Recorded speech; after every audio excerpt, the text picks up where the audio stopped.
शनिवार व्रत कथा। एक समय स्वर्गलोक में सबसे बड़ा कौन के प्रश्न पर 9 ग्रहों में वाद विवाद हो गया। विवाद इतना बड़ा कि परस्पर भयंकर युद्ध की स्थिति बन गई। निर्णय के लिए सभी देवता देवराज इंद्र के पास पहुँचे और बोले, हे देवराज, आपको निर्णय करना होगा कि हम में से सबसे बड़ा कौन है। देवताओं का प्रश्न सुनकर देवराज इंद्र उलझन में पड़ गए। इंद्र बोले, मैं इस प्रश्न का उत्तर देने में असमर्थ हूँ। हम सभी पृथ्वीलोक में उज्जैनी नगरी में राजा विक्रमादित्य के पास चलते हैं। देवराज इंद्र सहित सभी ग्रह देवता उज्जैनी नगरी पहुँचे।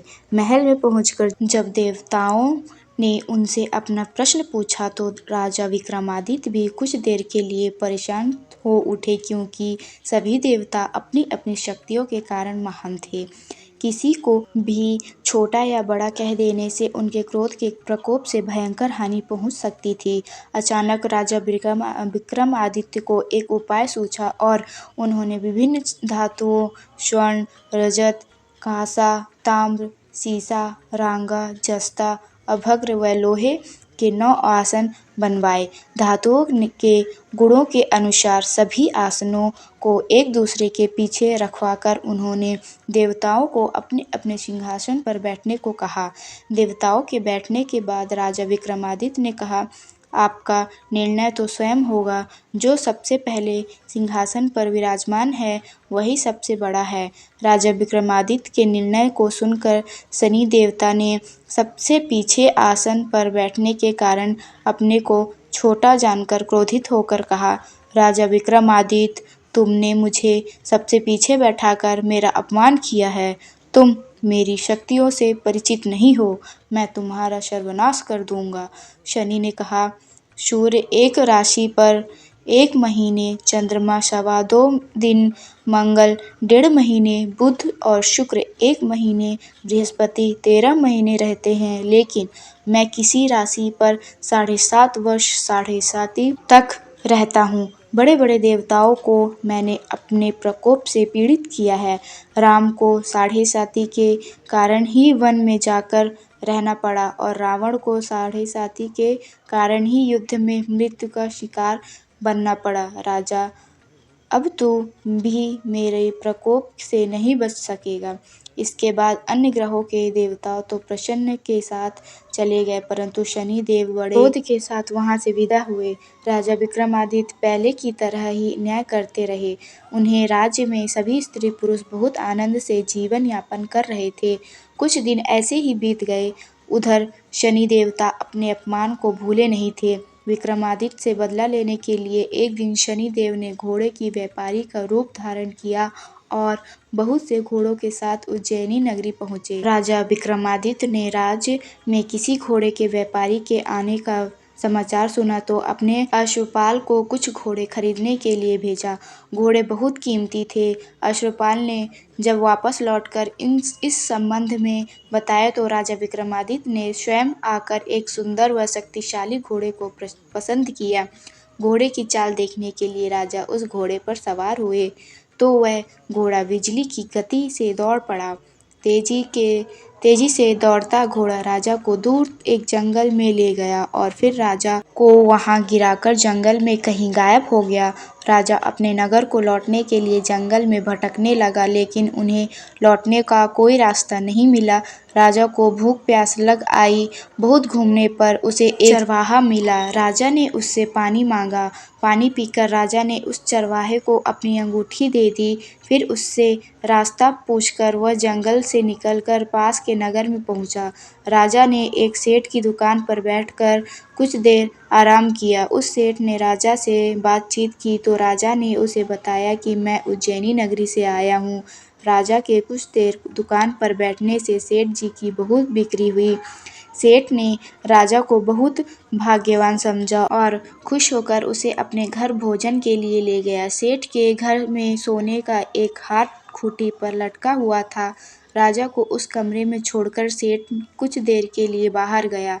तभी एक आश्चर्यजनक घटना घटी। राजा के देखते देखते सोने के उस हार को खूंटी निगल गई। सेठ ने कमरे में लौटकर हार को गायब देखा तो चोरी का संदेह राजा पर ही किया, क्योंकि उस कमरे में राजा ही अकेला बैठा था। सेठ ने अपने नौकरों से कहा कि इस परदेसी को रस्सियों से बांधकर नगर के राजा के पास ले चलो। राजा ने विक्रमादित्य से हार के बारे में पूछा तो उसने बताया कि उसके देखते ही देखते खूंटी के हार को निगल लिया था।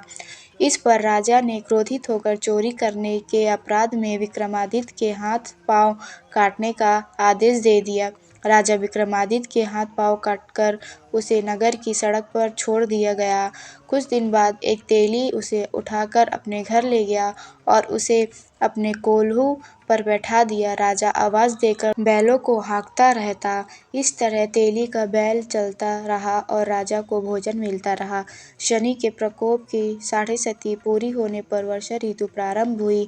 राजा विक्रमादित्य एक रात मेघ मल्हार गा रहा था कि तभी नगर के राजा की लड़की राजकुमारी मोहिनी रथ पर सवार उस तेली के घर के पास से गुजरी।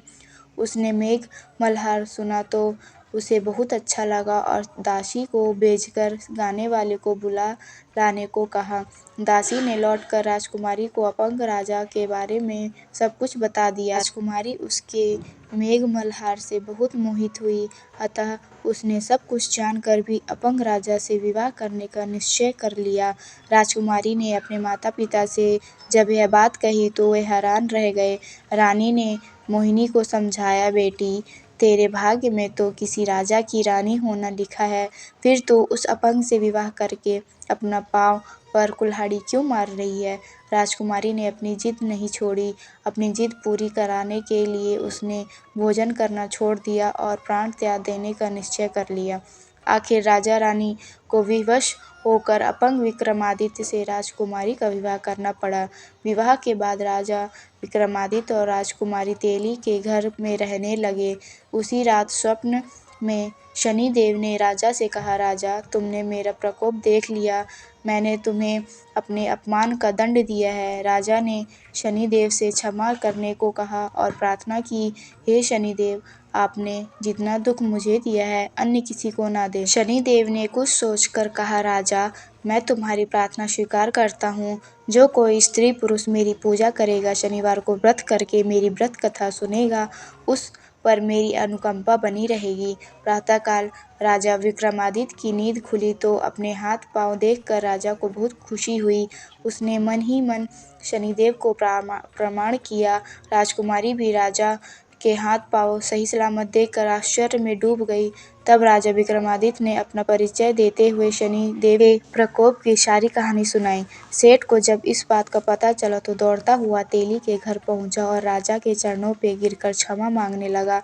राजा ने उसे क्षमा कर दिया, क्योंकि यह सब तो शनिदेव के प्रकोप के कारण हुआ था।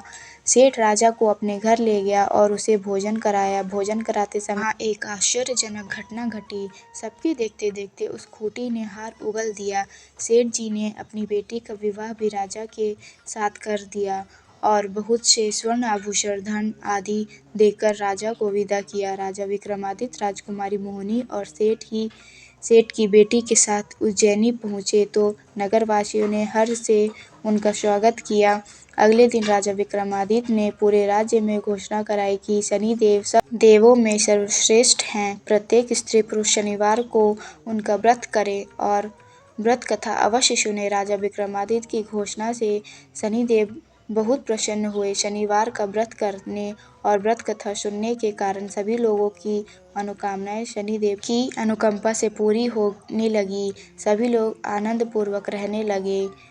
यहीं पर शनिवार व्रत कथा समाप्त होती है। बोलिए शनिदेव की जय।